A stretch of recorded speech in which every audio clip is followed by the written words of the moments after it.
चलिए आज एक ऐसे 51 पेज के डॉक्यूमेंट की गहराई में उतरते हैं जो किसी भी आम सरकारी फाइल जैसा बिल्कुल नहीं है।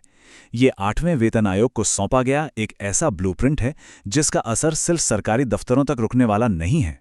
इसमें जो बदलाव प्रस्तावित हैं उनका सीधा असर देश की पूरी इकॉनमी, बाजार की महंगाई और नेशनल स्पेंडिंग की दिशा को पूरी तरह बदल सकता है। 1,18,00,000 ये कोई मामूली नंबर नहीं है।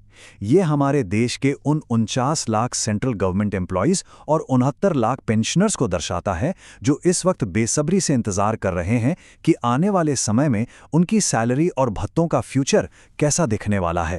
इस पूरे मुद्दे को आसानी से समझने के लिए इस विश्लेषण को 5 हिस्सों में बांटा गया है।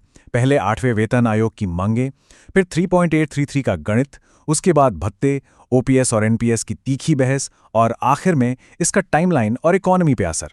तो चलिए सीधे पहले हिस्से पर आते हैं, द 8th पे कमीशन डिमांड्स। यहाँ पर शिव गोपाल मिश्रा जी के नेतृत्व में स्टाफ साइड ने अपनी कुछ बहुत ही महत्वाकांक्षी फाइनेंशियल एक्सपेक्टेशन सामने रखी हैं। सबसे पहली मांग देखते हैं। सरकारी कर्मचारियों के लिए न्यूनतम वेतन यानी मिनिमम सैलरी को बढ़ाकर सीधे 69,000 रुपए करने का प्रस्ताव रखा गया है। ये बस एक थोड़ी सी बढ़ोतरी नहीं है बल्कि एक बहुत बड़ी छलांग है। लेकिन इस नए बेसलाइन तक पहुंचेंगे कैसे? इसके लिए यूनियंस ने सभी लेवल्स के लिए एक समान फिटमेंट फैक्टर की मांग की है और वो नंबर है 3.833।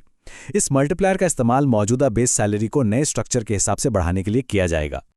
अब देखते हैं दूसरा हिस्सा, द मैथ बिहाइंड 3.833। आखिर ये विशेष नंबर आया कहां से?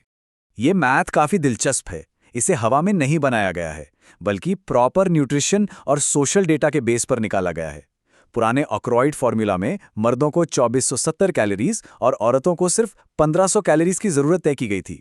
लेकिन इस नई डिमांड में पूरी तरह जेंडर इक्वालिटी यानी लैंगिक समानता की बात की गई है।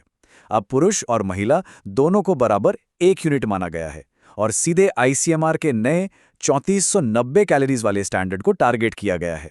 सिर्फ यही नहीं, स्टैंडर्ड फैमिली की परिभाषा भी बदल गई है।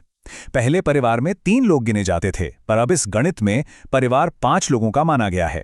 ऐसा इसलिए क्योंकि सीनियर सिटीजन्स एक्ट के तहत माता पिता की देखभाल करना अब एक कानूनी जरूरत बन गई है, जिसे साफ साफ इन मांगों में शामिल किया गया है। हालांकि इस बात पर यूनियंस के अंदर ही थोड़ी बहस भी है। इस टेबल से साफ पता चलता है कि टेक्निकल सुपरवाइजर्स चाहते हैं कि ऊंचे लेवल्स पर मल्टीप्लायर्स ज्यादा होना चाहिए, लेकिन स्टाफ साइड का मानना है कि बिना किसी भेदभाव के सभी लेवल्स के लिए एक यूनिफॉर्म 3.833 मल्टीप्लायर ही होना चाहिए ताकि ऊंचे और निचले पदों के बीच गैप ज्यादा न बढ़े। चलिए अब तीसरे हिस्से की तरफ बढ़ते हैं, allowances and special benefits. Base पे के अलावा इस मेमोरेंडम में डेली अलाउंसेस को पूरी तरह से मॉडर्न बनाने की मांग की गई है। सोचने वाली बात है कि आज के समय में जिंदगी कितनी बदल गई है। इसी को देखते हुए डीए यानी डियरनेस अलाउंस कैलकुलेट करते वक्त ऐसे खर्चे शामिल करने की बात है जैसे हाई स्पीड इंटरनेट और डेटा चार्जेस, ब्रांडेड कपड़े, बॉटल बंद पानी और यहां तक कि जोमैटो जैसी फूड डिलीवरी सर्विसेज का खर्च। इन्हें अब प्रोफेशनल लाइफ की जरूरी जरूरतें माना जा रहा है।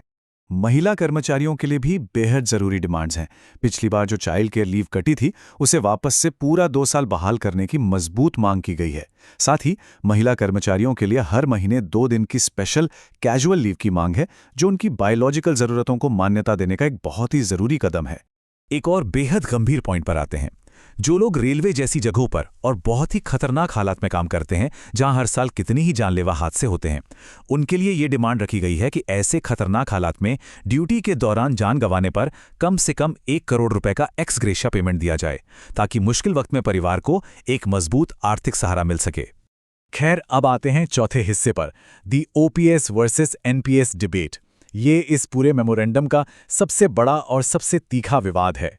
Market linked national pension system यानी एनपीएस को पूरी तरह खारिज किया गया है। शिव गोपाल मिश्रा का ये पॉइंट सुनिए।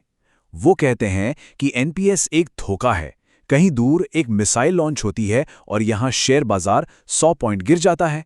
किसी एम्प्लॉई के पास रोज बाजार ट्रैक करने का वक्त थोड़े ना होता है।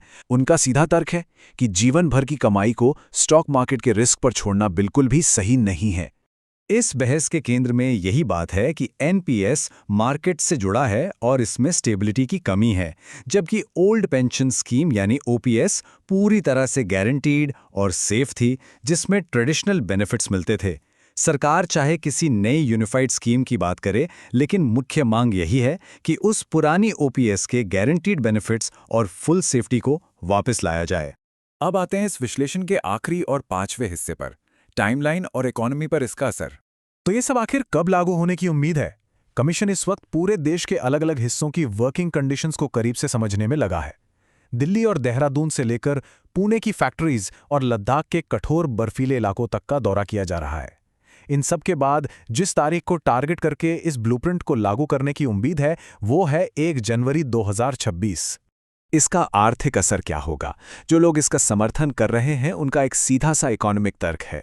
अगर लोगों की आमदनी बढ़ेगी तो उनकी परचेजिंग पावर यानी खरीदने की क्षमता बढ़ेगी। जब मार्केट में ज़्यादा पैसा खर्च होगा, सामान बिकेगा, तो देश का जीडीपी ऑटोमेटिक तरीके से ऊपर जाएगा और ओवरऑल इकोनॉमी मजबूत होगी। दूसरी तरफ आलोचक राजकोषीय बोझ यानी फिस्कल स्ट्रेन को लेकर परेशान है। अब जब कमीशन इस विस्तृत ब्लूप्रिंट का विश्लेषण कर रहा है, तो अंत में सबसे बड़ा सवाल यही बनता है, क्या इन मांगों को मान लेने से हमारी इकोनॉमी को एक जबरदस्त तेजी मिलेगी, या फिर इससे नेशनल खजाने पर एक ऐसा बोझ आएगा जिसे संभालना मुश्किल हो जाए? आगे का सफर वाकई काफी दिलचस्प होने वाला है।